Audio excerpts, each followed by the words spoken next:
이야기 시작합니다. 새벽 5시 김순영의 하루는 어김없이 시작됩니다.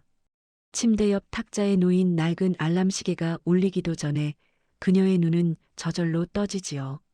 70이 넘은 나이지만 몸은 아직도 간호조무사 시절의 습관을 기억하고 있었습니다.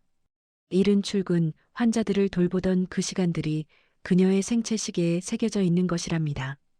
순영은 조용히 일어나 거실로 향합니다.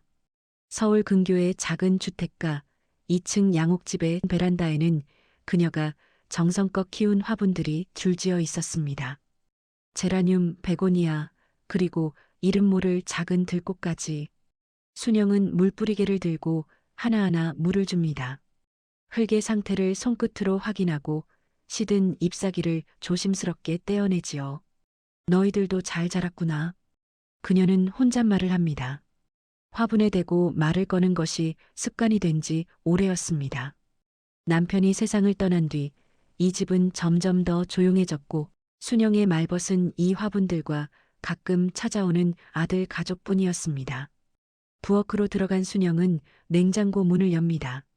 어제 저녁에 미리 손질해둔 무, 애호박, 고추잎이 깨끗하게 담겨 있었습니다. 오늘은 아들 준호의 집에 가져갈 반찬을 만들 예정입니다. 며칠 전 손주 민준이가 감기에 걸렸다는 전화를 받고 순영은 마음이 편치 않았습니다. 애가 아프면 엄마가 힘들지. 내가 반찬이라도 해줘야 돼. 도마 위에 물을 올려놓고 칼질을 시작합니다. 균일하게 썰어지는 무채, 그 반복적인 움직임 속에서 순영은 평온함을 느낍니다. 이것이 그녀의 삶이었습니다. 누군가를 돌보고 무언가를 준비하고 사랑하는 사람들을 위해 시간을 쓰는 것. 평생을 그렇게 살아왔고 그것이 자신의 존재 이유라고 믿어왔습니다. 된장찌개를 끓이고 시금치나물을 무치고 고등어를 굽습니다. 부엌은 금세 구수한 냄새로 가득 찹니다. 순영은 반찬을 하나하나 반찬통에 담으며 미소를 짓습니다. 며느리 지연이 좋아하던 깻잎장아찌도 따로 챙깁니다.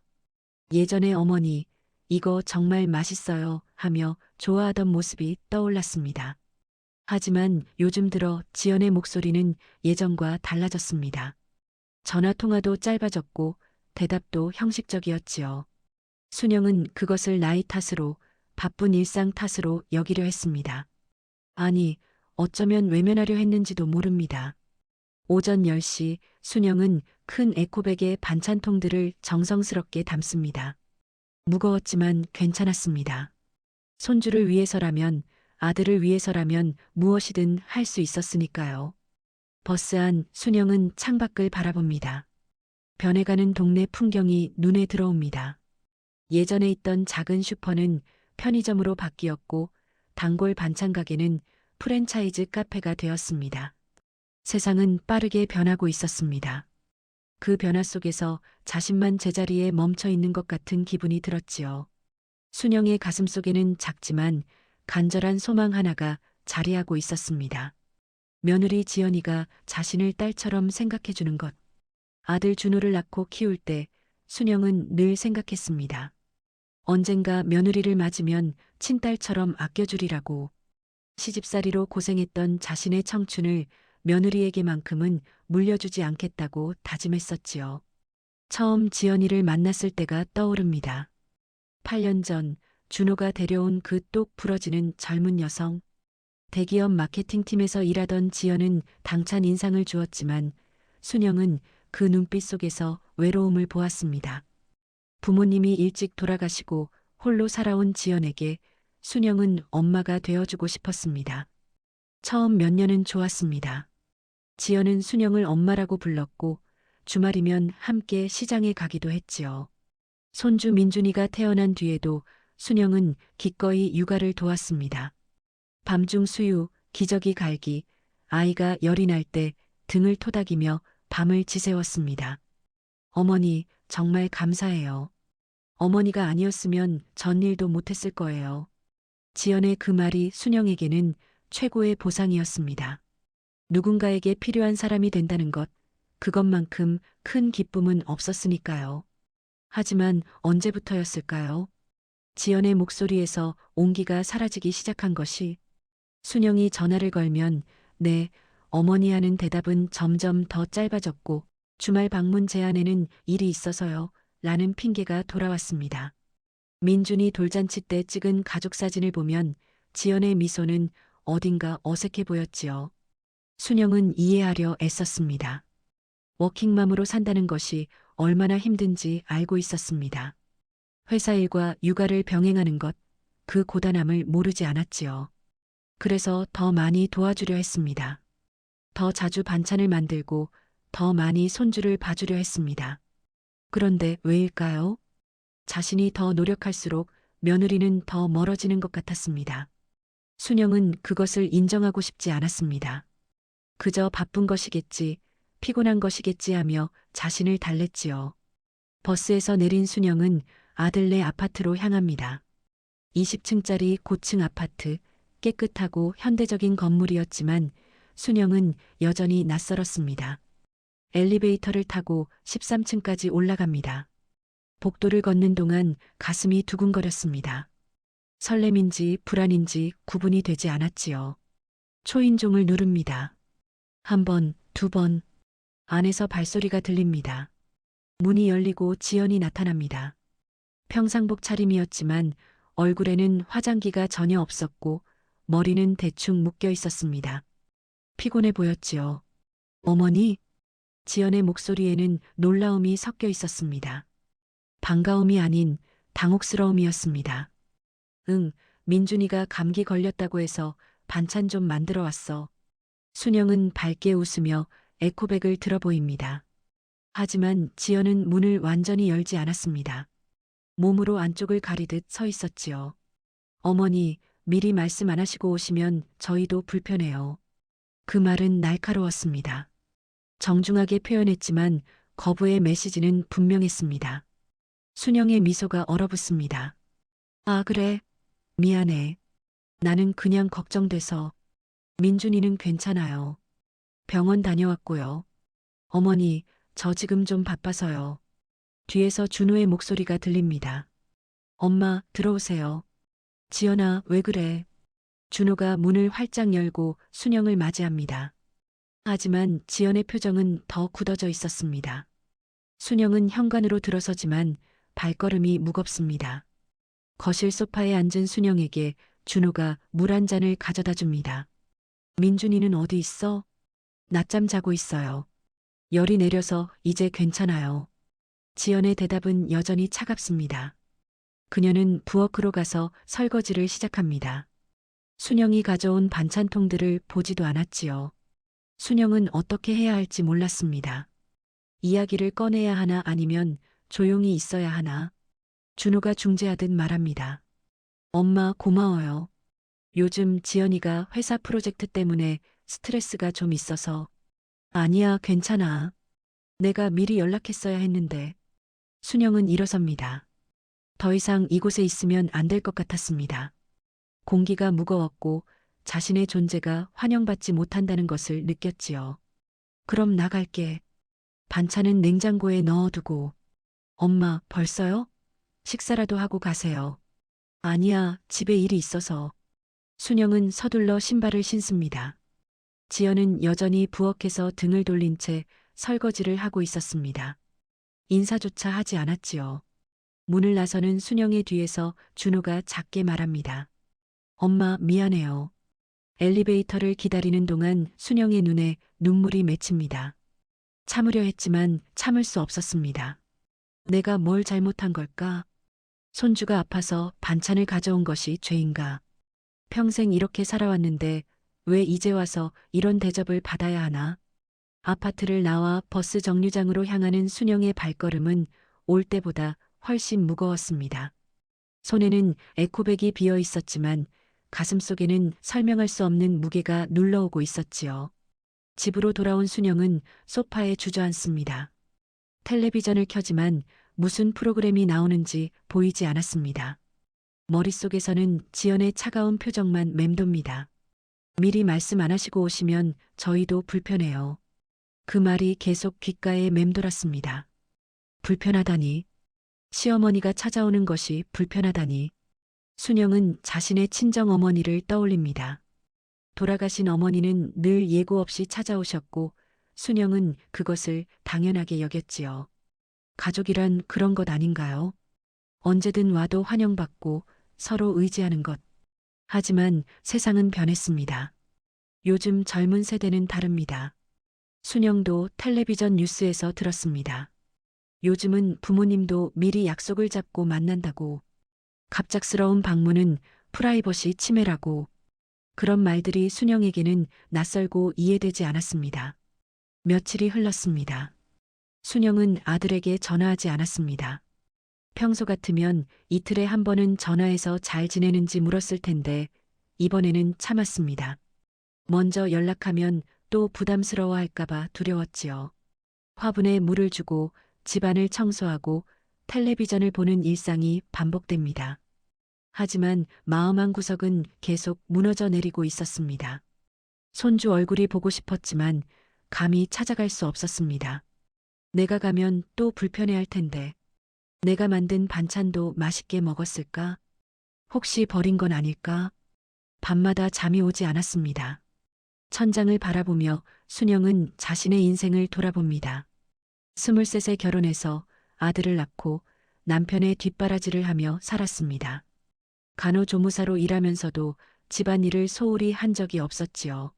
새벽에 일어나 밥을 하고 저녁에 퇴근해서 빨래를 했습니다. 남편이 암 진단을 받았을 때도 순영은 무너지지 않았습니다. 병원과 집을 오가며 간병했고 마지막 순간까지 곁을 지켰지요. 남편이 떠난 뒤 순영은 더욱 아들에게 매달렸습니다. 아들만이 자신의 전부였으니까요. 하지만 아들도 자랐고 결혼했고 이제는 자기 가정이 있었습니다. 순영은 그것을 머리로는 이해했지만 가슴으로는 받아들이기 어려웠습니다. 아직도 아들은 자신의 아기 같았으니까요. 일주일째 되는 날 순영은 용기를 냅니다.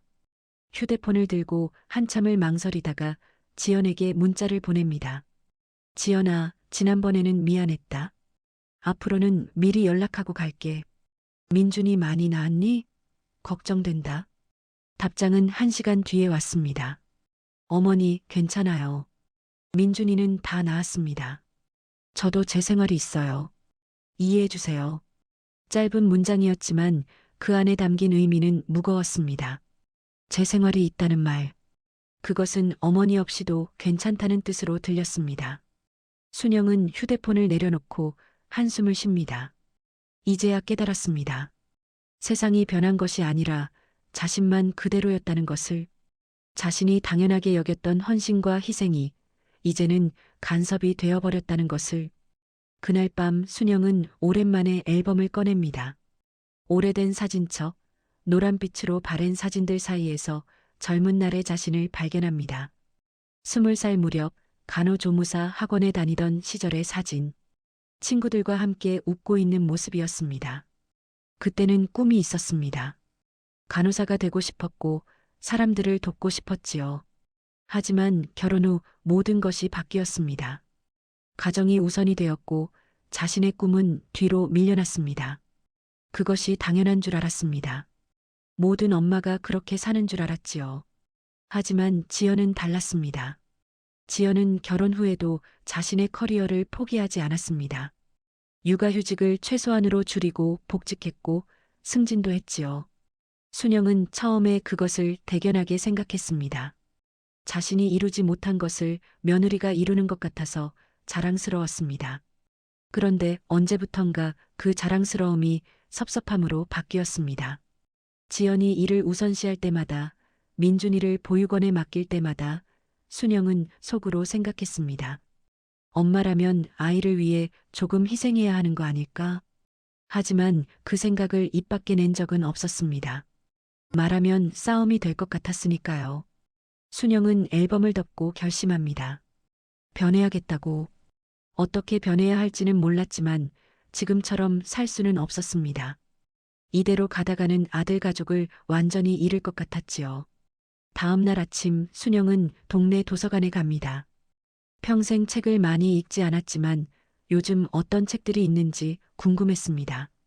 사서에게 물어봅니다. 요즘 사람들은 어떤 책을 읽나요? 사서는 친절하게 몇 권을 추천해 줍니다. 그 중에 한 권이 눈에 들어왔습니다. 세대 간의 소통이라는 제목의 책이었지요. 순영은 그 책을 빌립니다. 집으로 돌아와 책을 펼칩니다. 처음에는 어렵게 느껴졌지만 점점 빠져듭니다.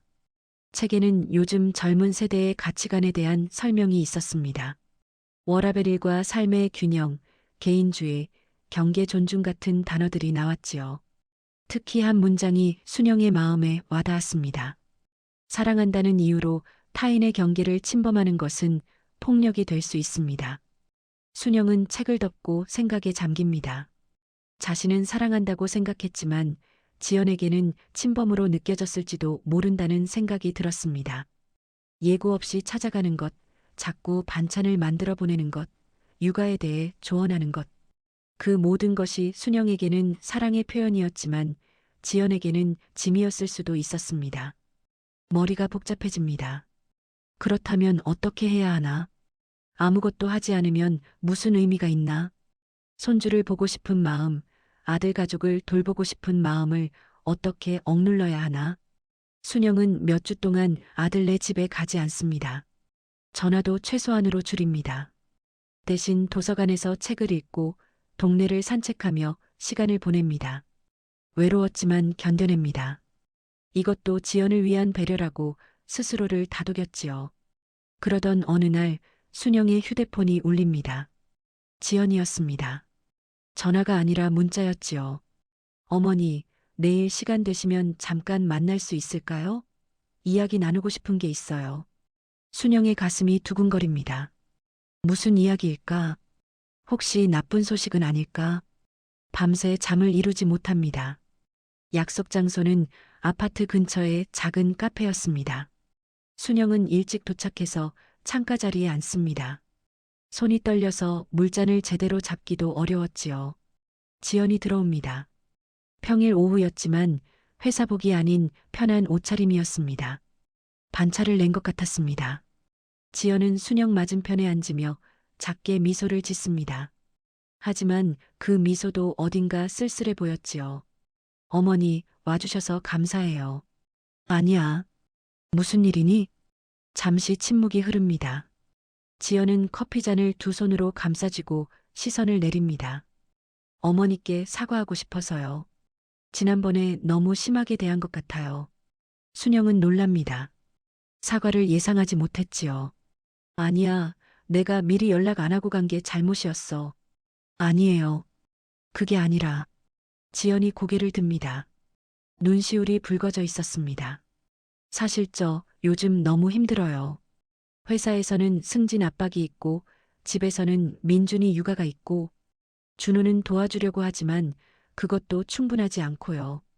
저 혼자 다 감당해야 하는 것 같아요. 순영은 조용히 듣습니다. 말을 끊고 싶지 않았지요. 어머니가 자꾸 오시고 자꾸 챙겨주시는 게 감사한데요. 동시에 부담스러워요. 왜냐하면 저는 어머니처럼 못하거든요.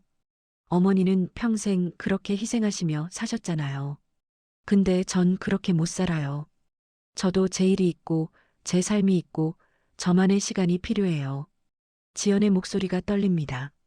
어머니가 오실 때마다 저는 제가 부족한 며느리라는 생각이 들어요. 지연이는 왜 반찬을 직접 안 하지? 왜 민준이를 보육원에 보내지? 그런 생각을 하실 것 같아서요. 실제로 하시든 안 하시든 저는 그렇게 느껴져요. 순영은 충격을 받습니다. 자신은 한 번도 지연을 탓한 적이 없었습니다. 아니, 적어도 겉으로는 그랬습니다. 하지만 속으로는요? 속으로는 정말 그런 생각을 하지 않았나요? 지연아, 어머니, 저도 어머니가 싫은 게 아니에요. 진짜예요.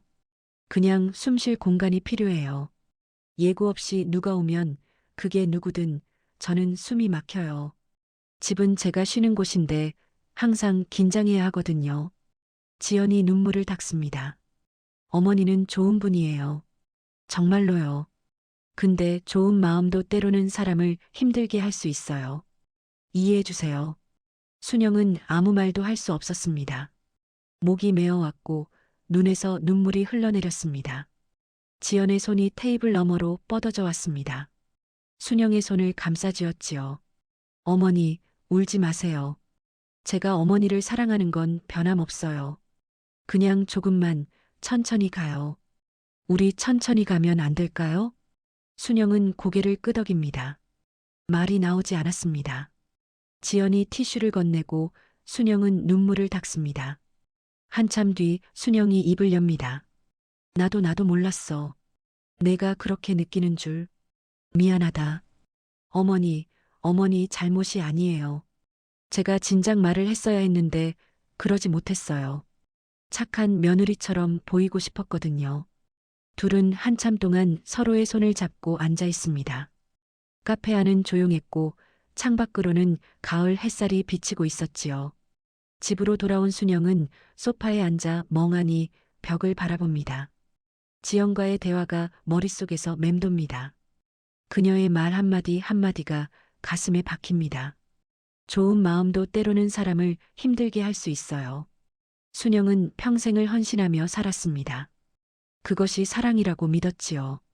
남편을 위해, 아들을 위해, 가족을 위해 자신을 희생하는 것.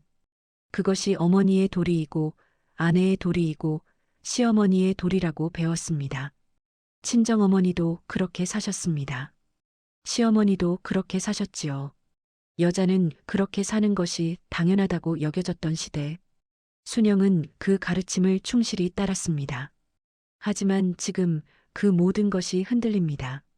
자신이 옳다고 믿었던 삶의 방식이 사랑이라고 생각했던 행동들이 누군가에게는 짐이었다는 사실. 그것을 받아들이기가 너무나 힘들었습니다. 밤이 깊어갑니다. 순영은 침대에 누웠지만 잠이 오지 않습니다.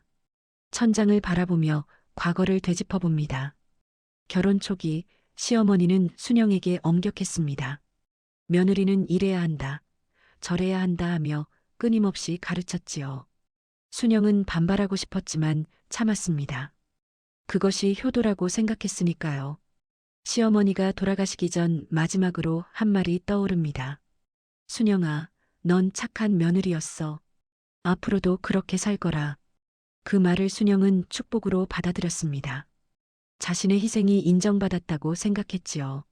하지만 지금 돌이켜보면 그것은 축복이 아니라 저주였을지도 모릅니다.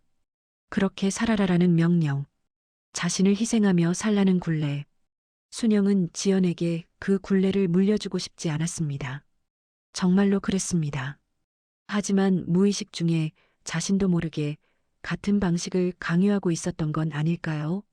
말로는 편하게 살아라고 하면서 행동으로는 나처럼 희생해야 해라고 압박했던 건 아닐까요? 눈물이 흘러내립니다. 가슴이 터질 것 같습니다. 자신이 평생을 바쳐서 지켜온 신념이 무너지고 있었습니다. 그 신념 위에 세워진 정체성도 함께 무너지고 있었지요. 나는 누구인가? 헌신하는 어머니가 아니라면, 희생하는 시어머니가 아니라면 나는 대체 누구인가? 새벽까지 잠을 이루지 못하고 순영은 일어나 거실로 나갑니다. 창밖으로 동이 트고 있었습니다. 베란다의 화분들이 눈에 들어옵니다. 순영은 물뿌리개를 들고 물을 주기 시작합니다. 그때 깨달았습니다. 화분에 물을 줄 때 너무 많이 주면 뿌리가 썩는다는 것을요. 적당히 주고 흙이 마를 때까지 기다려야 한다는 것을. 사랑도 그런 게 아닐까요? 너무 많이 주면 상대가 숨을 못 쉬고 적당히 주고 기다려야 건강하게 자랄 수 있는 것. 순영은 물뿌리개를 내려놓고 의자에 앉습니다. 해가 떠오르고 있었습니다. 새로운 하루가 시작되고 있었지요. 다음 주부터 순영은 조금씩 달라지기 시작합니다. 먼저 아들에게 전화할 때 달라졌습니다. 준우야, 엄마야. 잘 지내니? 네, 엄마. 엄마도 잘 지내세요? 응. 그런데 다음 주말에 민준이 얼굴 보고 싶은데 시간 괜찮니? 아, 네. 토요일 오후 어때요? 그래, 좋아. 그럼 그때 보자. 예전 같으면 갈게라고 통보했을 텐데 이제는 물어봅니다. 작은 변화였지만 준호의 목소리에서 안도감이 느껴졌습니다. 토요일이 왔습니다. 순영은 반찬을 만들려다가 멈췄습니다. 지연의 말이 떠올랐기 때문이지요. 대신 작은 케이크를 샀습니다. 민준이가 좋아하는 딸기 케이크였습니다. 아들네 집 문을 열고 들어서자 민준이가 달려옵니다. 할머니, 순영은 무릎을 꿇고 손주를 안아줍니다. 따뜻한 온기가 전해집니다. 이것이 그리웠구나. 이 순간만으로도 충분하구나. 지연이 거실에서 나옵니다. 예전보다 표정이 밝아 보였습니다. 어머니, 오셨어요. 어서 오세요. 응, 케이크 샀어. 민준이 좋아할 것 같아서. 와, 감사해요. 민준아, 할머니가 케이크 사오셨대. 민준이가 환호성을 지르며 뛰어다닙니다. 순영은 웃으며 그 모습을 바라봅니다. 지연도 웃고 있었습니다. 예전처럼 억지로 지은 미소가 아니었습니다. 함께 거실에 앉아 케이크를 먹습니다. 준호가 커피를 내려오고 민준이는 할머니 옆에 딱 붙어 앉습니다. 순영은 손주의 머리를 쓰다듬으며 지연을 바라봅니다. 요즘 일은 어때? 아, 프로젝트가 하나 끝나서 한결 나아졌어요. 다음 주부터는 좀 여유로울 것 같아요. 그래, 다행이다. 너무 무리하지 마. 네, 어머니. 대화가 편안하게 흐릅니다. 예전처럼 조언을 늘어놓거나 내가 도와줄까? 하고 나서지 않습니다. 그냥 듣고 공감하고 지지해줍니다. 그것만으로도 지연의 표정이 한결 부드러워지는 것을 느낄 수 있었지요. 2시간 정도 머물다가 순영은 일어섭니다. 그럼 나갈게. 벌써요? 저녁 드시고 가세요. 아니야, 집에서 약속이 있어서. 거짓말이었습니다. 약속 같은 건 없었지요. 하지만 순영은 배웠습니다. 더 머물고 싶어도 적당히 떠나는 것. 그것도 배려라는 것을. 현관에서 신발을 신는데 지연이 다가옵니다. 어머니, 오늘 정말 좋았어요. 다음에 또 오세요. 미리 연락만 주시면요. 그래, 그렇게 할게. 고마워. 제가 고맙죠. 어머니가 이해해 주셔서. 집으로 돌아오는 버스 안 순영은 창밖을 바라보며 미소를 짓습니다. 가슴이 따뜻했습니다. 예전처럼 며느리를 소유한 느낌은 아니었지만 새로운 종류의 친밀감이 느껴졌습니다. 서로를 존중하는 관계. 그것도 사랑이라는 것을 배우고 있었습니다. 며칠 뒤 순영은 동네 문화센터 앞을 지나다가 발걸음을 멈춥니다. 게시판에 여러 가지 강좌 안내문이 붙어 있었습니다. 수채화, 요가, 서예, 영어회화. 순영은 한참을 바라봅니다. 평생 자신을 위해 무언가를 배워본 적이 없었습니다. 늘 다른 사람을 위해 살았지요. 이제는 나를 위해 살아도 될까요? 수채화 강좌 안내문이 눈에 들어옵니다. 화요일 오전 10시 초보자 환영. 순영은 휴대폰을 꺼내 사진을 찍습니다. 다음 주 화요일 순영은 수채화 강좌에 등록합니다. 강의실에 들어서자 비슷한 나이 또래의 사람들이 보였습니다. 모두 조심스럽게 서로를 바라보고 있었지요. 안녕하세요. 저는 김순영이라고 합니다. 옆자리 여성이 밝게 웃으며 인사합니다. 아, 저는 이미숙이에요. 반가워요. 강사가 들어오고 수업이 시작됩니다. 붓을 잡는 법부터 배웁니다. 서툴렀지만 재미있었습니다. 물감이 종이에 번지는 모습이 신기했지요. 첫 시간에 그린 그림은 형편없었습니다. 사과 하나를 그렸는데 찌그러진 공처럼 보였습니다. 하지만 순영은 웃었습니다. 오랜만에 느끼는 즐거움이었습니다. 수업이 끝나고 미숙과 함께 카페에 들렀습니다. 순영 씨, 처음인데 잘하셨어요. 에이, 아니에요. 엉망이었잖아요. 그래도 재미있지 않았어요? 네, 정말 재미있었어요. 미숙도 비슷한 상황이었습니다. 아들 둘을 키우고 이제는 다 장성해서 각자의 가정이 있었지요. 미숙도 외로움을 느끼다가 이 강좌에 등록했다고 합니다. 우리 나이가 되니까 자식들도 바쁘고 우리는 뭐하고 살아야 하나 싶더라고요. 맞아요. 저도 그래요. 둘은 금방 친해졌습니다. 매주 수업이 끝나면 함께 커피를 마시게 되었지요. 이야기를 나누다 보니 서로 비슷한 고민을 안고 있다는 것을 알게 되었습니다. 자식들과의 거리감, 세대 차이, 외로움. 우리 나이에는 친구가 중요한 것 같아요. 미숙의 말에 순영은 고개를 끄덕입니다. 평생 가족만 바라보고 살았는데 이제는 자신만의 관계가 필요한 시기였습니다. 집으로 돌아온 순영은 그린 그림을 냉장고에 붙입니다. 서툰 사과 그림이었지만 뿌듯했습니다. 이것은 누구를 위한 것도 아닌 온전히 자신을 위한 것이었으니까요. 2달이 흘렀습니다. 순영의 일상에는 작지만 의미 있는 변화들이 생겼습니다. 화요일 오전은 수채화 강좌, 목요일 오후는 도서관에서 독서 모임, 주말에는 한 번씩 아들네 집 방문.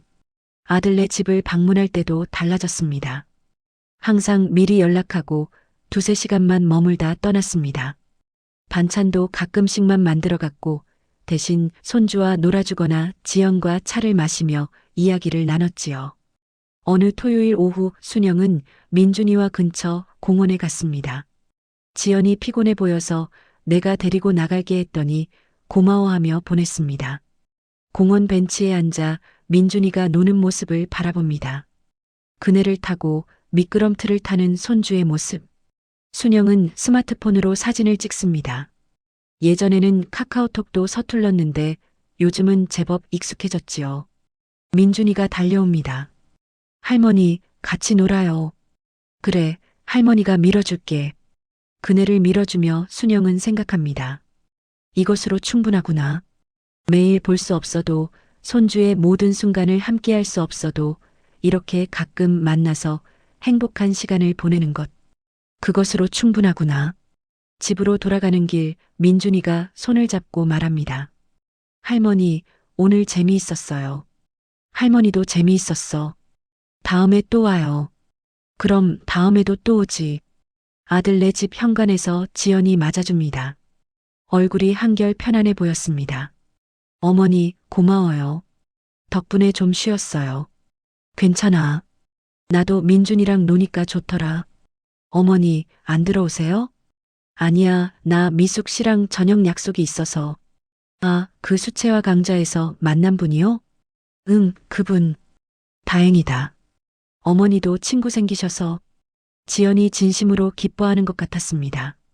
예전에는 며느리의 반응이 어떨지 두려워서 자신의 일정을 말하지 않았는데 이제는 자연스럽게 나눌 수 있었습니다. 그럼 조심히 다녀오세요. 다음 주에 봐요. 그래, 다음 주에 보자. 저녁 식사 자리에서 미숙이 물어봅니다. 요즘 며느리분이랑은 어때요? 많이 나아졌어요. 처음엔 힘들었는데 이제는 서로 이해하게 된 것 같아요. 다행이네요. 저는 아직도 우리 큰애 며느리랑 어색해요. 시간이 필요한 것 같아요. 그리고 우리가 먼저 변해야 하는 것 같기도 하고요. 맞아요. 우리 세대가 배운 대로만 살면 안 되는 거죠. 둘은 고개를 끄덕이며 웃습니다. 같은 고민을 나누는 것만으로도 위로가 되었습니다. 계절이 바뀌어 봄이 왔습니다. 순영의 베란다 화분들도 새싹을 틀고 있었습니다. 수채화 실력도 조금씩 늘어서 이제는 풍경화를 그릴 수 있게 되었지요. 어느 일요일 오후 지연이 전화를 걸어왔습니다. 어머니, 내일 시간 되세요? 민준이 유치원 끝나고 같이 저녁 먹으면 어떨까 해서요. 그래, 좋지. 몇 시에? 6시쯤 어때요? 집 근처 한정식 집에서요. 알았어. 그럼 내일 보자. 다음 날 식당에서 만난 가족은 화기애애했습니다. 민준이는 할머니 옆에 앉아 이것저것 이야기했고 준호는 회사 이야기를 했습니다. 지연도 편안하게 웃으며 음식을 나눠주었지요. 식사가 끝나갈 무렵 지연이 조심스럽게 말을 꺼냅니다. 어머니, 제가 드릴 말씀이 있어요. 순영의 가슴이 철렁합니다. 무슨 안 좋은 소식인가 싶었지요. 응, 말해봐. 사실은요, 제가 승진했어요. 부장님이 되었어요. 순영은 놀라며 웃습니다. 정말? 축하한다. 감사해요. 그런데 그만큼 더 바빠질 것 같아요. 어머니께 미리 말씀드리는 게 앞으로 연락이 더 뜸할 수도 있어서요. 괜찮아. 내일이 중요하지. 축하한다. 정말로. 지연의 눈에 눈물이 맺힙니다. 어머니, 이해해 주셔서 감사해요. 예전 같았으면 어머니가 섭섭해 하실까봐 말도 못 꺼냈을 거예요. 이제는 아니야. 나도 배웠어. 너는 너의 삶을 살아야 한다는 것. 준호가 끼어듭니다. 엄마, 많이 달라지셨어요. 정말 멋있어요. 순영은 쑥스러워하며 웃습니다. 내가 뭐, 그냥 나이 먹으면서 배우는 거지. 식사를 마치고 헤어지는 길, 지연이 순영을 안아줍니다. 예전에는 형식적인 포옹이었다면 이번에는 진심이 담겨 있었습니다. 어머니, 사랑해요. 나도 너 사랑한다. 그 말이 나오는 것이 자연스러웠습니다. 예전에는 사랑한다는 말을 하기가 어색했는데 이제는 편안하게 표현할 수 있었지요. 모든 것이 좋아지고 있었지만 순영의 마음속에는 아직 하나의 벽이 남아 있었습니다. 자신의 희생을 완전히 놓지 못하는 것. 여전히 가끔씩 내가 이렇게까지 했는데라는 생각이 들었습니다. 어느 날 밤 순영은 오래된 일기장을 꺼냅니다. 결혼 초기에 썼던 일기들. 페이지를 넘기며 젊은 날의 자신을 만납니다. 오늘도 시어머니께 혼났다. 밥을 짜게 했다고. 나는 정말 이렇게 살아야 하나. 내 꿈은 어디로 간 걸까? 그때의 자신은 불행했습니다. 하지만 참았지요. 참는 것이 미덕이라고 배웠으니까요. 또 다른 페이지를 넘깁니다. 준호가 100일이 되었다. 이 아이를 위해서라면 무엇이든 할 수 있을 것 같다. 내 행복은 이 아이의 행복이다. 그때부터였습니다. 자신의 행복을 다른 사람에게 의존하기 시작한 것이 아들이 행복해야 자신도 행복하다고 믿었습니다. 그것이 틀린 것은 아니지만 위험한 생각이었습니다. 다른 사람의 행복에 자신의 가치를 거는 것. 순영은 일기장을 덮고 깊게 숨을 쉽니다. 이제는 알고 있었습니다. 자신의 행복은 자신이 만들어가는 것이라는 것을, 다른 사람을 위해 희생하는 것만이 사랑이 아니라는 것을. 다음 날 순영은 수채화 강좌에서 자화상을 그리기로 합니다. 거울을 보며 자신의 얼굴을 관찰합니다. 주름진 얼굴, 희끗희끗한 머리, 하지만 예전보다 편안해 보이는 표정. 붓을 들고 천천히 그려나갑니다. 완벽하지 않았지만 괜찮았습니다. 있는 그대로의 자신을 그리는 것. 그것이 중요했지요. 강사가 다가와서 말합니다. 좋아요, 순영 씨. 표정이 살아있어요. 감사합니다. 집으로 돌아와 그림을 벽에 걸어놓습니다. 자신의 얼굴을 바라보며 순영은 속삭입니다. 이제 나도 나를 사랑할 거야. 여름이 왔습니다. 민준이의 생일이 다가왔지요. 지연이 전화를 걸어왔습니다. 어머니, 민준이 생일 파티 하려고 하는데 토요일에 오실 수 있으세요? 그럼 당연히 가야지. 그리고요, 어머니가 그동안 그려신 그림들 좀 보여주실 수 있으세요? 민준이한테 보여주고 싶어서요. 순영은 놀랍니다. 지연이 자신의 그림에 관심을 보인 것이 뜻밖이었지요. 진짜? 서툰데 괜찮을까? 서툰 게 아니에요. 준호한테 사진 받았는데 정말 멋있더라고요. 생일 파티 날 순영은 자신의 그림 몇 점을 가지고 갑니다. 풍경화, 꽃 그림, 그리고 자화상까지. 집에 도착하자 민준이가 달려옵니다. 할머니, 생일 파티예요. 그래, 생일 축하해. 할머니가 선물 가져왔어. 선물을 주고 케이크를 자르고 다 함께 노래를 부릅니다. 행복한 시간이었습니다. 파티가 끝나고 어른들끼리 거실에 앉았습니다. 순영은 가져온 그림들을 꺼냅니다. 이게 내가 그린 거야. 많이 서툴지? 지연이 그림들을 하나하나 봅니다. 어머니, 이거 정말 좋은데요? 특히 이 자화상 표정이 정말 평화로워 보여요. 그래, 고마워. 어머니, 정말 많이 달라지신 것 같아요. 예전보다 훨씬 더 행복해 보이세요. 순영은 잠시 생각하다가 말합니다. 응, 나도 그렇게 느껴. 처음에는 힘들었어. 내가 평생 믿었던 것들이 다 틀렸다는 걸 인정하는 게 쉽지 않더라고. 지연이 고개를 끄덕입니다. 저도 어머니한테 상처 드린 것 같아요. 너무 직설적으로 말한 것 같아서. 아니야. 내가 말해줘서 고마워. 안 그랬으면 나는 계속 그렇게 살았을 거야. 너도 힘들고 나도 외로워지면서. 준호가 끼어듭니다.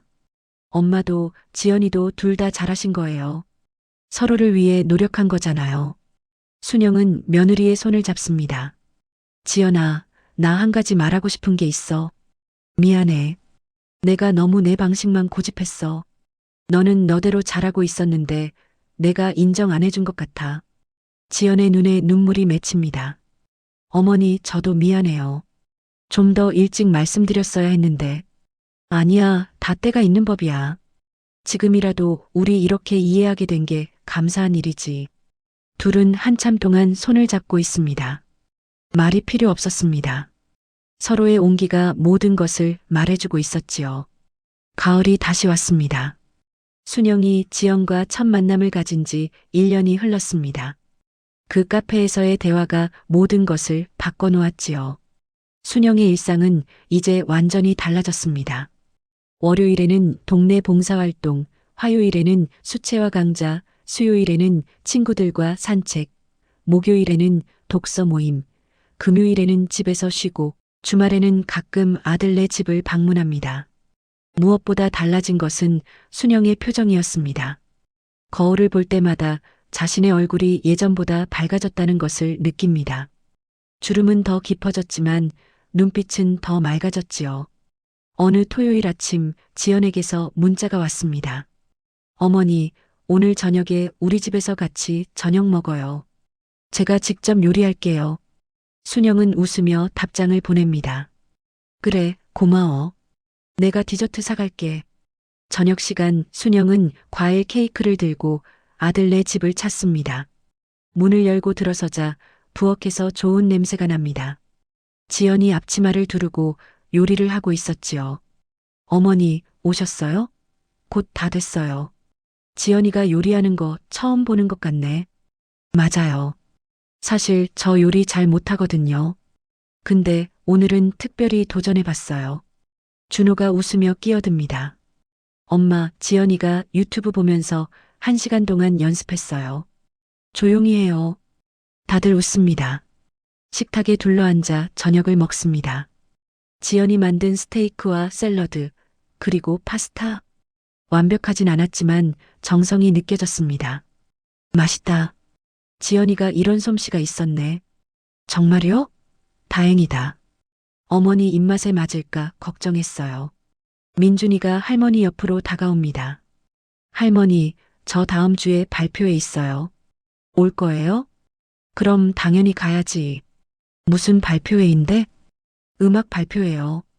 저 피아노 칠 거예요. 우리 민준이가 피아노를 치다니. 대단한데? 지연이 말합니다.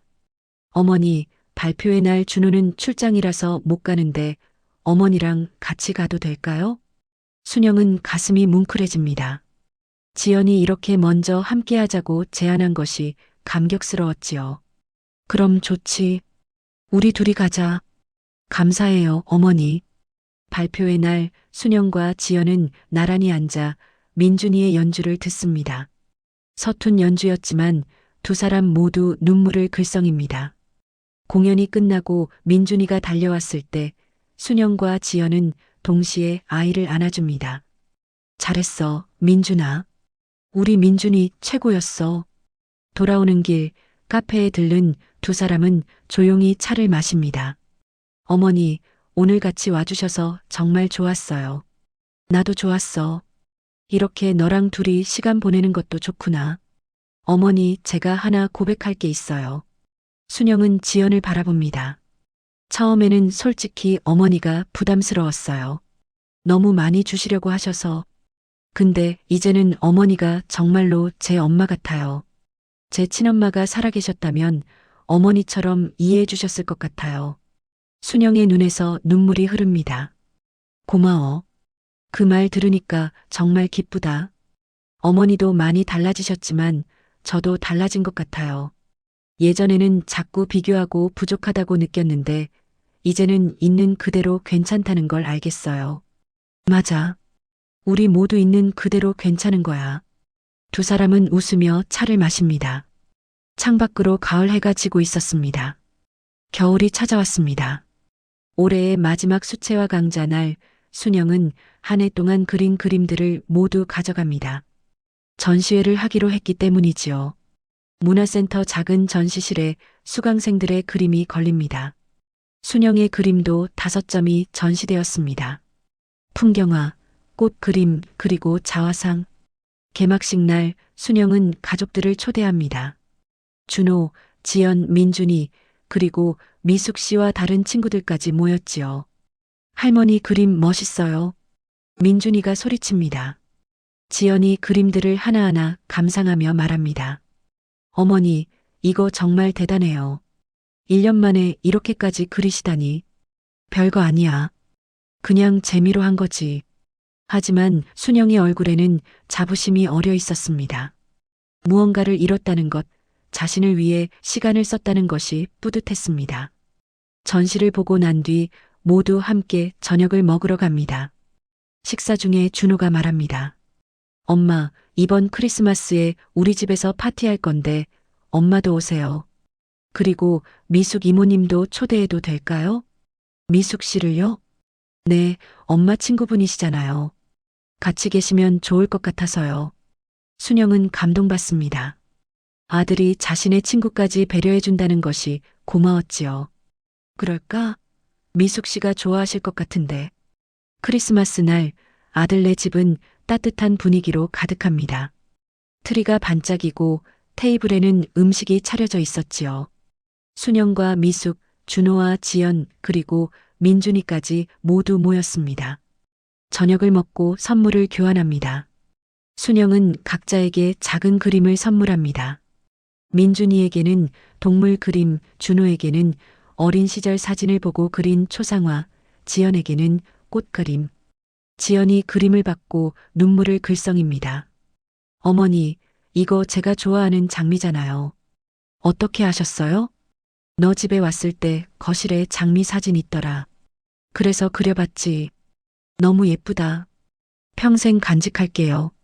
지연도 순영에게 선물을 줍니다. 포장을 뜯자 새 화구 세트가 나옵니다.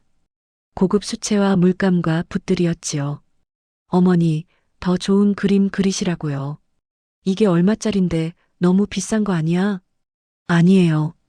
어머니 선물이 훨씬 더 소중해요. 돈으로 살 수 없는 거잖아요. 모두가 웃으며 박수를 칩니다. 민준이가 크리스마스 캐롤을 부르기 시작하고 다들 따라 부릅니다. 순영은 이 순간을 마음속에 깊이 새깁니다. 이것이 행복이구나. 서로를 억지로 붙잡지 않아도, 희생하지 않아도 그저 있는 그대로 함께하는 것. 이것이 진짜 가족이구나. 새해가 밝았습니다.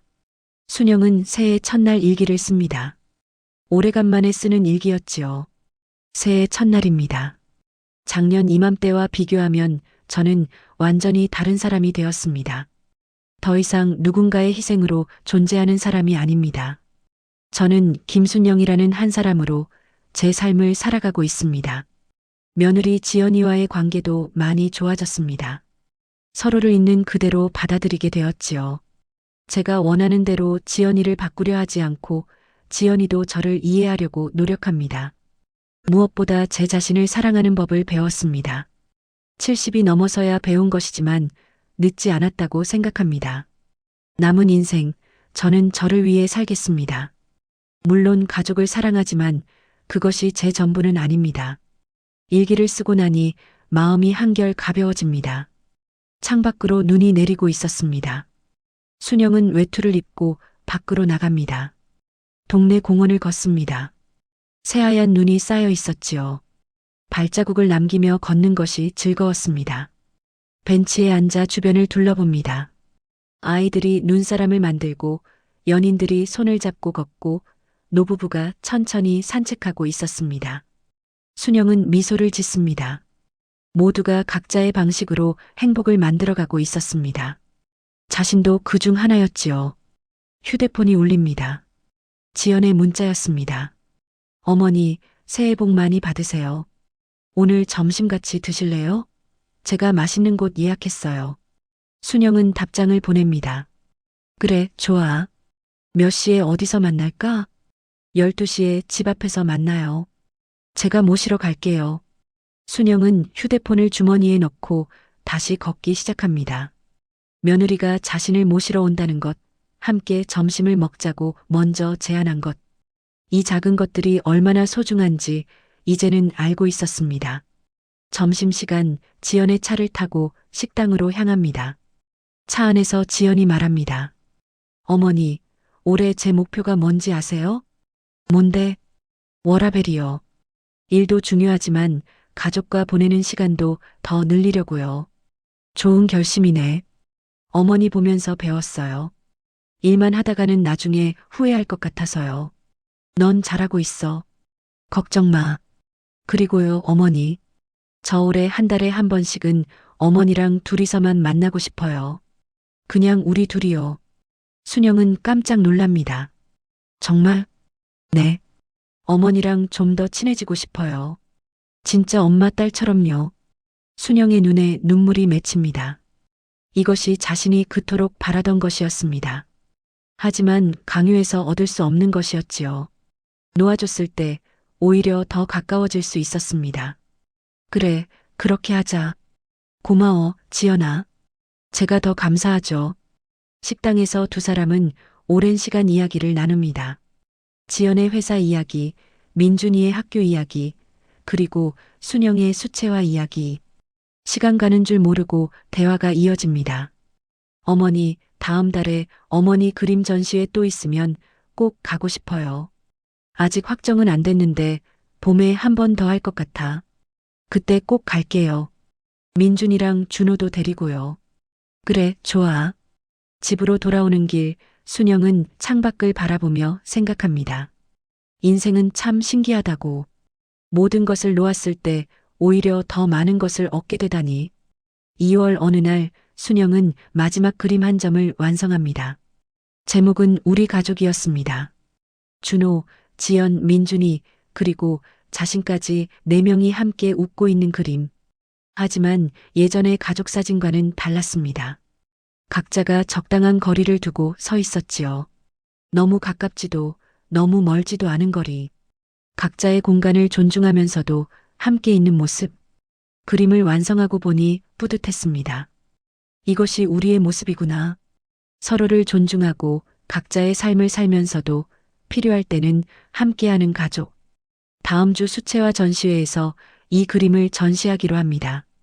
개막식 날 순영은 가족들과 함께 전시장에 갑니다. 우리 가족 그림 앞에 섰을 때 지연이 순영의 손을 잡습니다. 어머니, 이 그림 정말 좋아요. 우리 그대로의 모습이네요. 맞아. 있는 그대로의 우리. 민준이가 그림을 가리키며 말합니다. 할머니, 여기 제가 있어요. 그럼 우리 민준이지. 준호가 옆에서 조용히 말합니다. 엄마, 행복해 보여서 좋아요. 정말로. 응, 나도 행복해. 전시를 보고 난 뒤 4명은 공원으로 산책을 나갑니다. 봄이 오고 있었습니다.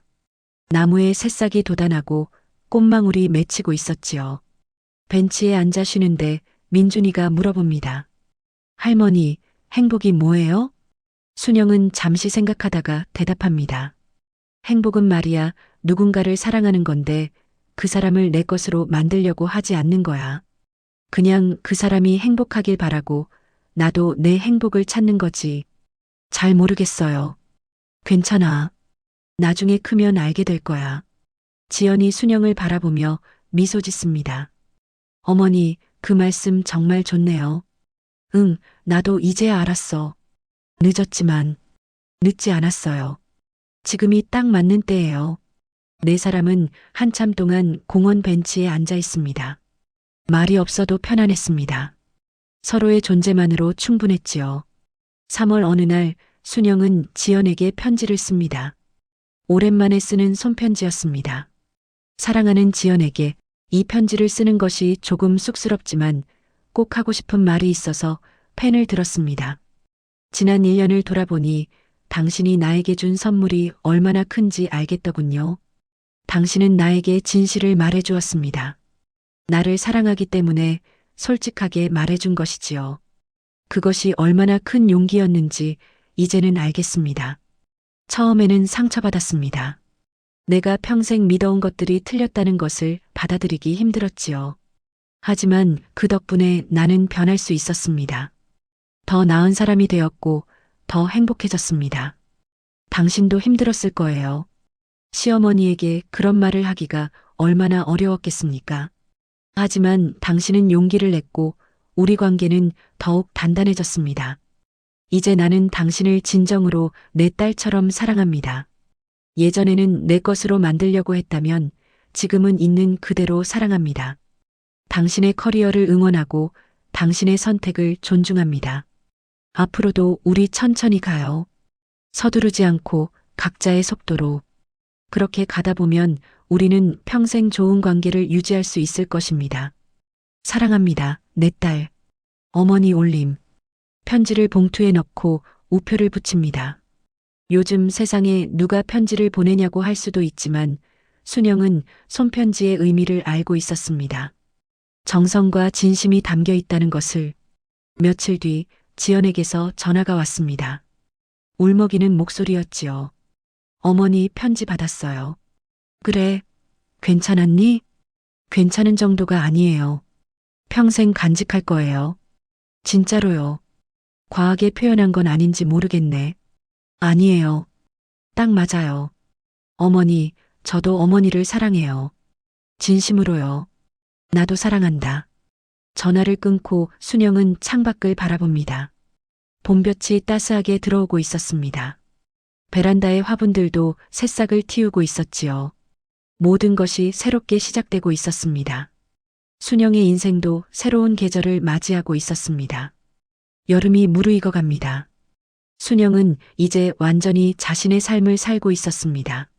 수채화 강좌는 고급반으로 올라갔고 봉사활동도 꾸준히 하고 있었습니다. 친구들과의 모임도 잦아졌지요. 하지만 가장 큰 변화는 마음의 평화였습니다. 더 이상 누군가에게 필요한 사람이 되기 위해 애쓰지 않았습니다. 그냥 자신으로 존재하는 것만으로 충분했습니다. 어느 일요일 온 가족이 순영의 집에 모였습니다. 순영이 초대한 것이었지요. 작은 집이었지만 5명이 모이니 따뜻했습니다. 점심을 함께 만들었습니다. 순영은 국을 끓이고 지연은 샐러드를 만들고 준호는 고기를 굽고 민준이는 상을 차렸습니다. 미숙 씨도 함께 했지요. 식탁에 둘러앉아 식사를 합니다. 웃음소리가 끊이지 않았습니다. 순영은 이 순간을 가슴 깊이 새깁니다. 할머니, 이 국 정말 맛있어요. 그래, 할머니가 평생 끓인 국인데 당연히 맛있지. 어머니, 저도 레시피 좀 배워도 될까요? 지연의 말에 순영은 놀랍니다. 진짜? 내가? 네, 가끔은 저도 집에서 요리하고 싶거든요. 어머니 음식이 그리울 때가 있어요. 그럼 가르쳐 줄게. 어렵지 않아. 식사 후 거실에 앉아 차를 마십니다. 민준이는 할머니 무릎에 누워 있고 어른들은 이런저런 이야기를 나눕니다. 준호가 말합니다. 엄마, 이제 정말 행복해 보여요. 표정이 완전히 달라졌어요. 응, 나도 그렇게 느껴. 이제 나를 위해 살고 있으니까. 미숙 씨가 끼어듭니다. 순영 씨는 우리 모두의 롤모델이에요. 70이 넘어서도 이렇게 변할 수 있다는 게 대단해요. 아니에요. 저도 많이 배웠어요. 특히 지연이한테. 지연이 웃으며 말합니다. 제가요? 제가 뭘 가르쳐 드렸는데요. 많이 가르쳐 줬어. 경계를 존중하는 것, 자기 삶을 사는 것, 사랑하는 방법까지. 모두가 잠시 침묵합니다. 그 침묵은 어색하지 않았습니다. 오히려 따뜻했지요. 해가 지고 가족들이 돌아간 뒤 순영은 혼자 거실에 앉아 있습니다. 고요했지만 외롭지 않았습니다. 이제는 혼자 있는 시간도 즐길 수 있었지요. 창밖으로 석양이 지고 있었습니다. 순영은 스케치북을 꺼내 그날의 풍경을 그리기 시작합니다. 붓에 물감을 묻히고 종이에 색을 입힙니다. 그림이 완성되어 갑니다. 석양, 구름, 그리고 저 멀리 보이는 산. 순영은 그림 한 구석에 작은 글씨로 적습니다. 사랑은 주는 것만이 아니라 멈추는 것도 사랑이다. 에필로그 마이너스 교훈. 계절이 또 한 번 바뀌어 가을이 왔습니다. 순영은 손주 민준이와 단둘이 공원을 걷고 있었습니다. 할머니, 저 나뭇잎 왜 떨어져요? 가을이 되면 나무가 잎을 놓아주는 거야. 그래야 봄에 새 잎이 돋아나거든. 놓아주는 게 뭐예요? 붙잡지 않는 거지. 나무가 잎을 계속 붙잡고 있으면 어떻게 될까? 나무도 힘들고 잎도 힘들 거야. 그래서 때가 되면 놓아주는 거란다. 민준이는 고개를 갸우뚱하지만 순영은 미소를 짓습니다. 언젠가 이 아이도 이 말의 의미를 알게 되겠지요. 집으로 돌아오는 길, 순영은 지난 시간들을 떠올립니다. 지영과의 첫 갈등, 그 고통스러운 깨달음, 그리고 천천히 변해가던 과정들. 모든 것이 의미 있었습니다. 현관문을 열고 들어서자 지연이 부엌에서 나옵니다. 어머니, 다녀오셨어요? 민준이 잘 놀았어요? 응, 공원에서 실컷 뛰어놀았어. 어머니, 저녁은 드셨어요? 아직. 너희는? 저희도 이제 먹으려던 참이에요. 같이 드실래요? 순영은 잠시 망설이다가 고개를 젓습니다. 아니야, 나는 집에 가서 먹을게. 너희끼리 편하게 먹어. 에이, 어머니. 같이 먹어요. 괜찮아. 나는 집에서 미숙 씨랑 통화하기로 했거든. 다음에 같이 먹자. 지연은 순영을 현관까지 배웅합니다. 어머니, 오늘 민준이 봐주셔서 감사해요. 별 말씀을. 나도 즐거웠어. 어머니 사랑해요. 나도 사랑한다. 집으로 돌아온 순영은 간단하게 저녁을 먹고 베란다에 앉습니다. 가을바람이 시원하게 불어옵니다.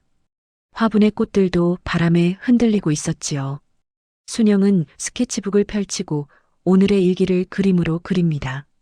민준이와 함께 걸었던 공원, 떨어지는 낙엽, 그리고 웃고 있는 손주의 얼굴. 그림을 그리며 순영은 생각합니다. 인생은 참으로 긴 여정이라고. 70이 넘어서야 진짜 나를 찾았다고. 하지만 늦지 않았습니다. 오히려 지금이 가장 완벽한 시간이었지요. 휴대폰이 울립니다. 미숙 씨였습니다. 순영 씨, 내일 전시회 보러 갈 건데 같이 갈래요? 좋아요. 몇 시에 만날까요? 10시에 문화센터 앞에서요. 알겠어요. 그럼 내일 봐요. 전화를 끊고 순영은 내일 입을 옷을 생각합니다. 요즘은 옷 고르는 것도 즐겁습니다. 예전에는 늘 검은색이나 회색만 입었는데 요즘은 밝은 색도 입게 되었지요. 밤이 깊어갑니다. 순영은 침대에 누워 천장을 바라봅니다. 고요한 밤이었지만 마음은 충만했습니다.